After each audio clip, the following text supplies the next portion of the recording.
सिकंदर महान ने, जिन्हें हम अलेक्जेंडर द ग्रेट भी कहते हैं, अपने रण कौशल से ग्रीस, इजिप्ट समेत उत्तर भारत तक अपना साम्राज्य स्थापित कर लिया था।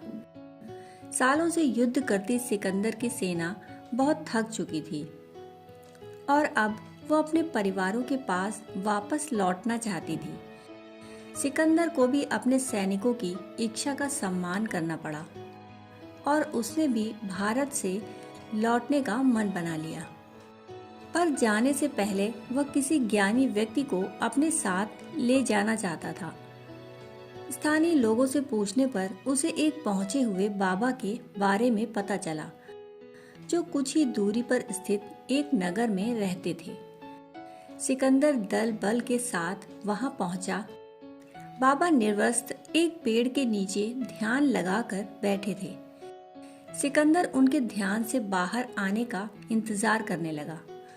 कुछ ही देर बाद बाबा ध्यान से बाहर निकले और उनके आंखें खोलते ही सैनिक सिकंदर महान के नारे लगाने लगे।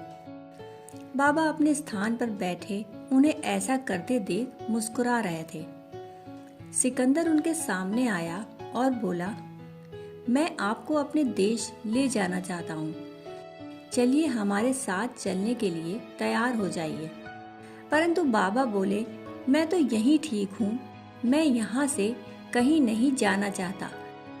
मैं जो चाहता हूँ वह सब मुझे यहीं उपलब्ध हो जाता है। तुम्हें जहाँ जाना है जाओ, मैं कहीं नहीं जाऊँगा। एक मामूली से संत का यह जवाब सुनकर सिकंदर के सैनिक भड़क उठे।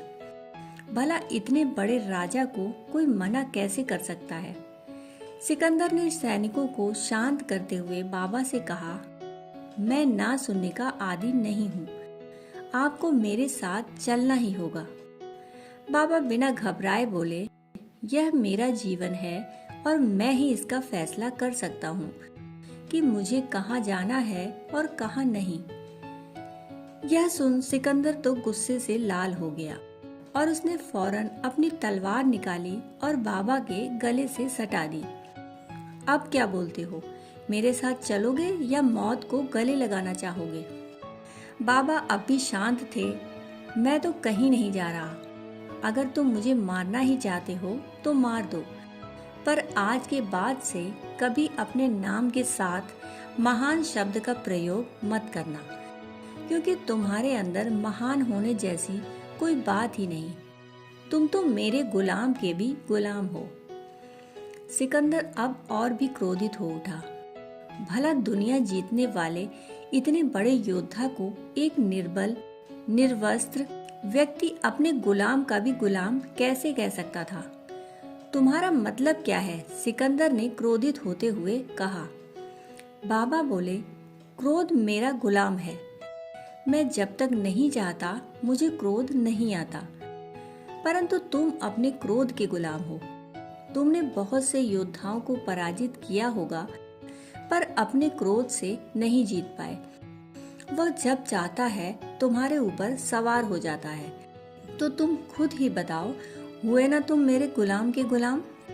सिकंदर बाबा की बातें सुनकर स्तब्ध रह गया और वह उनके सामने नतमस्तक हो गया और अपने सैनिकों के साथ वापस लौट गया।